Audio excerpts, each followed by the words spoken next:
Hello and welcome to the recap, the show where me and Cap are going to be getting into the DPC regions, and today we are looking at the Eastern European region, the spicy eastern side of things, where it's looking very interesting. We got ups, we got downs, we got a fresh meta, honestly. Like, these guys are really pushing the envelope, and a lot of curveballs being thrown from this region indeed. Cap, how are you enjoying this one?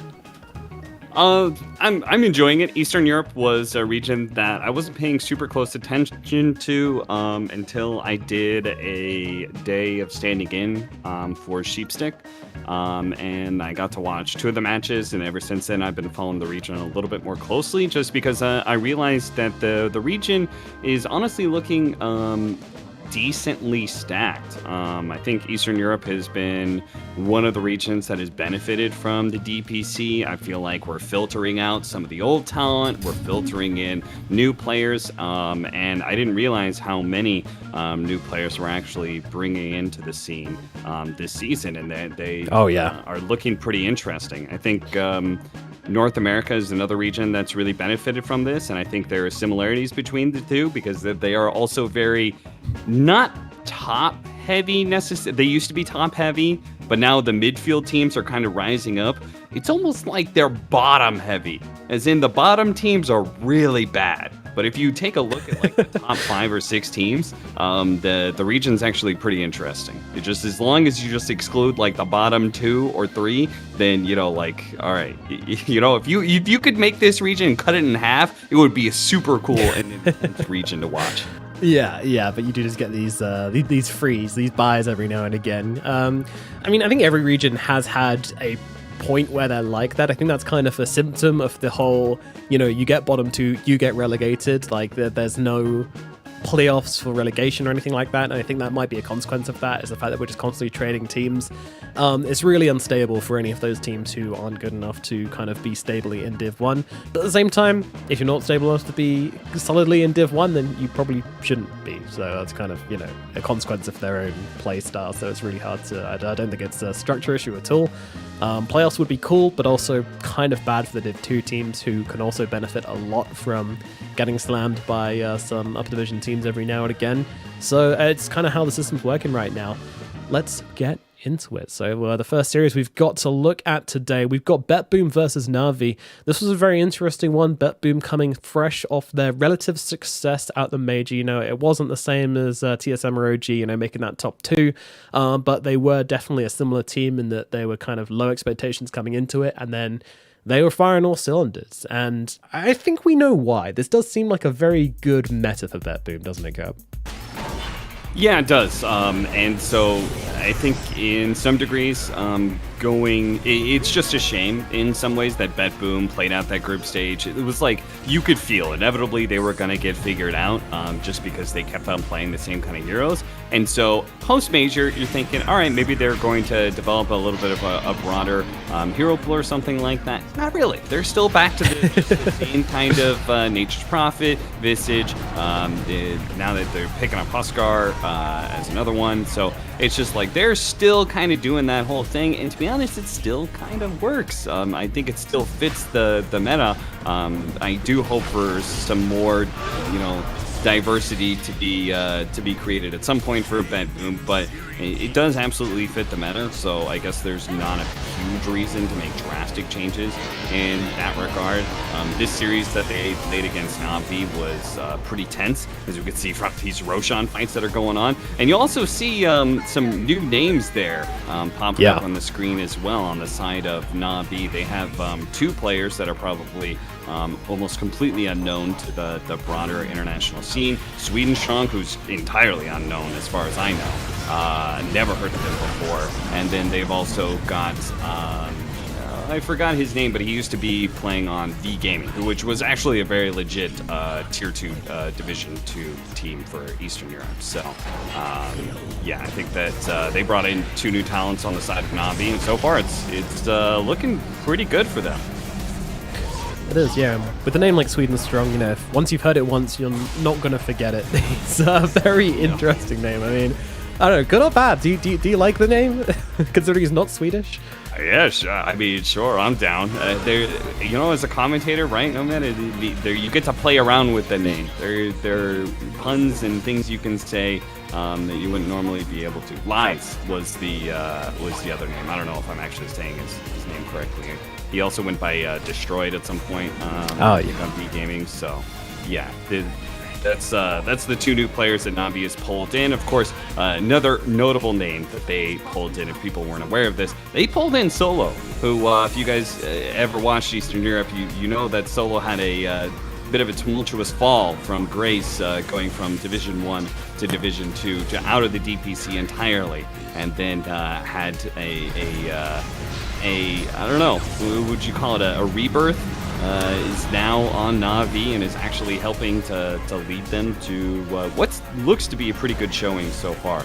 I think the last season, what happened with Eastern Europe, I think the teams that went through was kind of like weird for that situation. Most notably, like Mind Games got through by being able to play like something like only like 3 matches and a triple elimination, basically. They were able to go like 50-50 all around. With the Eastern Europe Invitational and get us off to the major. Like that. Yeah. There's something about that whole situation that wasn't quite right. So the fact that we get like an actual full-out season, get to see all these teams play against each other and see what a match like NaVi versus Betboom looks like has been really cool. And once again, a lot of Marcy being picked up in this region, but I think like when it comes to heroes that just the eye test look very powerful right now, it's got to be the Sweden strong Enigma, and I think Enigma as a whole just looks very, very strong in this meta. And I think it's just like this patch in general is just full of some offlaners in 4 positions that are just game winning. Beastmaster, who's going to die here, is another notable pickup. Healers and Zoo, I think, is kind of like the name of the game right now. Yeah, we even see a bit of Lycan coming back, which we'll see in the next series as well. There's been a huge push for these kind of Zoo heroes, and it also answers a lot of what else is popular as well. The Beastmaster comes in as an answer to Enigma, who came in as an answer to, I don't know, Chaos Knight or something like that, and then kind of just people realize it's strong in other ways as well. It's how the meta goes, but Betboom have always been a team which they were a step ahead of it. Now they're kind of falling into it a little bit more, I would say.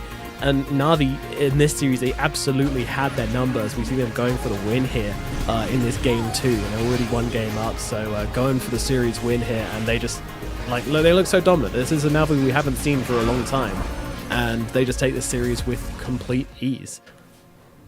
Yeah, and I think one of the things that stands out, we'll see it we saw it in that series, we'll see it in the next series as well, and you'll probably see it for the rest of the DPC, which is that no one. I think it is the no-one show right now for NaVi. I don't know what kind of reset this guy needed, but it felt like once upon a time he was one of the top 3 mid laners in the world. He was very widely regarded as one of the best individual, just laning skill mid laners in the game. He was somebody that you talk to other mid laners like Quinn and Sumail, they would put him in their top 3 list, and then he just kind of fell by the wayside and really just wasn't making the headlines anymore. And it feels like he is back, and he's back with a vengeance right now, or at least when it comes to the competition in Eastern Europe. And we're going to see it in this match in particular. I think this is probably the most impressive one, NaVi versus Outsiders. That match against Betboom was close, but this one, he's got a matchup against GPK, and no one just still completely dominates and looks very good doing it. Yeah, I mean, in these highlight videos, we don't get to look into the strategy of the lanes so much, but more just the big, exciting moments. But that's what we're here for.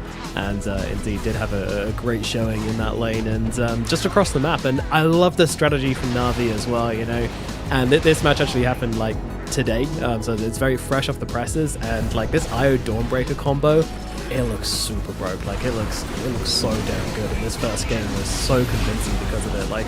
You just saw that. They tried to go on the Tiny, and they just get turned around and instantly they have to give up and run away. This fight here, they try to just smoke out and find a kill. They even find Lies, the Dawnbreaker player, who should be one of the players you want to go on, because she's the one who's, jumping up into the air and traveling across the map to be with her teammates. She's supposed to be the reinforcement, but with the IO there as well, that just doesn't work anymore. And this first game ends up looking very spicy because of it. Here, same thing, they go on the gyrocopter, but it just does not work out. Ramses as well opts not to go for a BKB, which I think really hurt him in this game, a bit desperate maybe. But of course, in games like this, you kind of need to have every bit of damage you can, and without the Terrorblade going for these items, you're going to lack it. Yeah.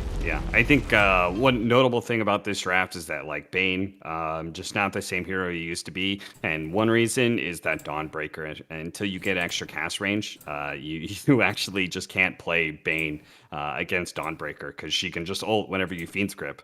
You can always position the circle to be able to hit the Bane. So just one thing about that. But yeah, I think no one in these two series that we watched, he ended up going, I think he's gotten like well over 20 kills, 2 deaths. Like that's kind of like the combined KDA metrics that he's having in these series as a whole. So it goes to show like just how well he's performing individually. It feels like his team is all clicking together. I mean, V2 and No One, those are like the 1 and 2 that you put all your trust in as cores. And I think they're both looking very strong. But you had a big question marks. Can Solo still captain a team of this caliber? Does he really still have it? What about the 2 new guys? And so far, anyway, it really does seem like everything's working for them. We'll see. The Lycan showing up here. I think there's Bristlebank that we saw earlier. That's another one of the heroes potentially of the patch. Also deals with some of this zoo that's running around. And then we saw it last as well, which is this the IO, Dawnbreaker, and Underlord. The global movement of some of these heroes. I think fast-paced run around is definitely some of the name of the game. Yeah, absolutely. I mean, we saw kind of the beginnings of that at the major with a lot of Underlord being picked, but didn't see so much of the other 2.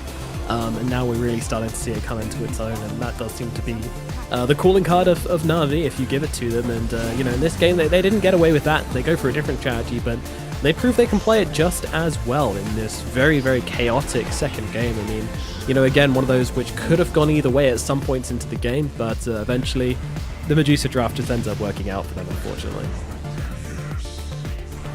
Yeah, it does. I think Outsiders, they are definitely one of the teams that I'm hoping ends up going to the major, just because the fact that, there's a lot of notable names on here that have been looking very good for the last year or 2. I think this pickup of Yamich for Outsiders is really good, but it does mean that if Outsiders is actually a strong contender for top 3, it means you've got Betboom, NaVi, Outsiders, and Team Spirit. At least 4 teams fighting for 3 slots, and then there's still another team in that mix, which is One Move, who may or may not be a step below the rest. We'll just have to kind of wait and see, because we haven't gotten to see those matchups just yet. And then we've got the bottom 2 teams, and they're just like a big step below everybody else that we've talked about so far. Yeah, no, it's unfortunate, but there are the dregs, unfortunately. But talk to me a little bit more about Outsiders, though, because this series looked especially bad for them. Has this been, consistent for their performance? Are they just picking up the free wins and kind of carrying it through with that? Or, are they still playing at a reasonable standard? So far, we haven't seen them play up against any of the other big names just yet. It's just this NaVi roster, so we'll have to kind of wait and see. It feels like by the way, we also had, if you want to talk about how, teams, anybody can beat anybody in China and stuff like that, Eastern Europe is like the exact opposite. It's like, in a way, the talent dream, if you want to get off early, it's 2-0s all the way through. In fact, we had our first series that did not go 2-0. You can see right there on the bottom left of it. Rune Eaters versus Betboom, which I would have bet anything that would have been another 2-0. But it seems like the Kazakhstani team was able to at least get one win over Betboom. I didn't watch the series because that's how little faith I had in Root Eaters. To be honest, I think they may be the sixth best team. Mind Games and Paripani, they don't look so hot. Paripani, they're actually, they may be 0-4, but they haven't actually played the Rune Eaters and Move yet. So there's potential. Who knows? Those are the two Division 2 teams coming up. But to be honest, One Move actually has some legit names on it. They've got Smiling Knight, Melojewel, Afterlife. I was watching them. I think, historically speaking, maybe those names aren't necessarily they never stood out to me as being individually the best in Eastern Europe in any of their roles, or at least not even close to it. Besides maybe Smiling Knight, I think is kind of legit, but they seem to be kind of cracking. They at least seem to be a step above the others to some degree. I've definitely seen some really good performances from Afterlife in the past, but yeah, it's been during those eras of what I like to call the primordial ooze. On Gambit. Yeah. yeah. Yeah, exactly. It's been a bit. Yeah, when we had that period in the CIS region where there was just VP at the top, and even NaVi wasn't very good at the time, and it was just absolute chaos, and there were so many individual players who looked really good, but no good captains. No one was doing anything impressive. It was just absolute chaos. It was a really bad time for the region, but out of that, we saw that Gambit team who then started to do really well come out of it, and then of course we had Team Spirit come out of it, and we all know how how that went. So we all know how that story finishes, and I think we're definitely entering a new period of stability in the CIS region. Behind NaVi, behind Betboom, behind Outsiders, this kind of new One Move team looking like they could be joining those guys, but at the moment definitely a middle runner. But I don't know. I think to me it would make sense to see NaVi, Betboom, and Outsiders as the top three. Do you think the One Move really do stand a chance of breaking into it? I'm definitely nothing I would ever bet on. Okay. It would surprise me if they upset more than one team in that list. Yeah. If they get an upset in there, that would be acceptable. But past that, really not expecting anything like that. I think I don't think they're in any danger of being eliminated. Also, I think they'll stay in the upper division. I think they're a good enough team for that. I think at the very bottom there, Paripani, they've had a rough schedule, but it continues to get worse. I don't know if BTS is just trying to push a speed run through the DPC for them or what, but by the end of week 4, they may be potentially eliminated already. Jesus Christ. Pretty interesting. They may go week 5 and week 6 already have been eliminated. It's pretty funny. And then, of course, the one team we haven't really talked about of the region, because they haven't really played that much, is, of course, Team Spirit. They're currently 4-0. Not much to be said about them. Every series we've seen from them has been convincing. They seem like they're here to fight, they're here to win, and no other team really seems to be stood up to them yet. Of course, they played NaVi as well, who we've talked about being pretty damn good. So, Team Spirit definitely headed for the top, I would guess. And it is going to be interesting to see who takes that third place. There's going to be a bit of a scuffle between Betboom, NaVi, and Outsiders, and who wins from that? Well, we'll have to wait and see. So if any of those three teams are playing each other, then of course you should check it out. Based on what we've got scheduled to come up, Cap, what are you looking out for? What are you going to be tuning in for out of these games? Yeah, it seems like BTS, they front-loaded all the kind of meh games.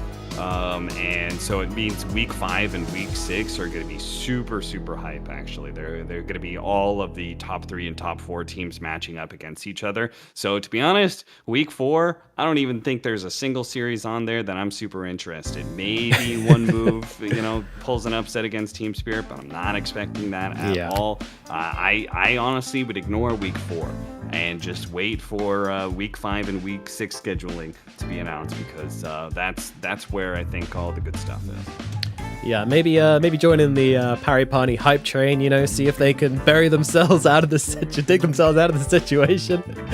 Poor guys. Can they make it out? Are they going to get eliminated in week 4? The earliest a team has ever been eliminated from a DPC region. find out in week 4. It legitimately can happen. I'm not lying. I'm not like being facetious about this. It can happen. If Mind Games beats Navi and Rune Eaters beats Outsiders and Paripani lose both of their series, they are mathematically eliminated. It's not possible for them to get more than one win, which means everybody else would have more than one win, and they're screwed. What do you do? Like, what do you do for the rest of the DPC and for the rest of the year? You're just like, well, that's a fun way to end my competitive season. But of course, here we've got some. I'm sure they'll have plenty of smaller CS tournaments to play with, especially with the big gap we've got between the Major and TI. And with that, that's going to finish up our talk on the Eastern European region. Any closing thoughts before we close it out, Cap? No, I think this was it was fun to be able to kind of relive some of the matches that I've just been kind of frenetically piecing together. It's one of those things where you're just kind of like trying to cover all the regions, but not actually doing a good job of covering one very well. So it feels like I've got like a lot of puzzle pieces being put together in various points, and eventually they'll all come together to form a picture of who's good and what heroes are good going into the Arlington Major. Yes, indeed. And that is, of course, the aim here, to get you guys clued up and to put together that big old piece of puzzle so you guys can figure out exactly what's going on in all the different regions, which maybe you don't have time to work, maybe just don't really fit into your schedule. But we'll see. And we will be releasing more, of course, as time goes on. This is the first of 3, but we'll be doing the other 3 regions, and then we'll be doing one more round, I think, when it all ties up after week 6. So we'll see you next time. And of course, if you do want to keep on watching, make sure you subscribe and do that all the cool stuff you do to YouTube videos when no one else is looking. We're gonna sign it off and say thanks, Tom, for watching, and we'll see you next time.